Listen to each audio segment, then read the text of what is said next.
Hello বন্ধুরা, সর্বপ্রথম সবাইকে জানাই শুভ দীপাবলির অনেক অনেক শুভেচ্ছা ও ভালোবাসা। তো এটা হচ্ছে আমাদের বীরভূমের ইন্দ্রগাছা মা।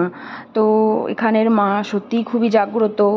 আর পুজোর দিন রাত্রি 2:30 নাগাদ মাকে ভোগ মন্দির থেকে পুজো মণ্ডপে আনা হয়।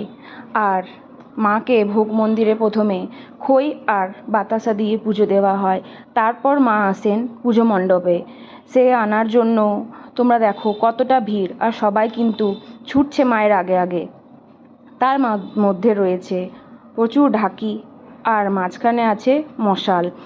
আর মাকে কিন্তু যখন আনা হয় এক ছুটেই কিন্তু সবাই মিলে মাকে নিয়ে আসে। আর সেটা দেখার জন্য কিন্তু ভিড় হয় প্রায় লাখখানেক মানুষের। আমাদের সিউড়ি থেকে তো প্রায় অর্ধেক মানুষ চলে যায় মাকে আনার এই দৃশ্য দেখার জন্য। সমস্ত ধর্মের মানুষই কিন্তু যায় মাকে দেখার জন্য।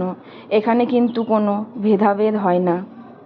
তো এই মা কিন্তু সত্যিই খুবই জাগ্রত। এই মা হচ্ছে আমাদের বীরভূমের ইন্দ্রগাছা মা।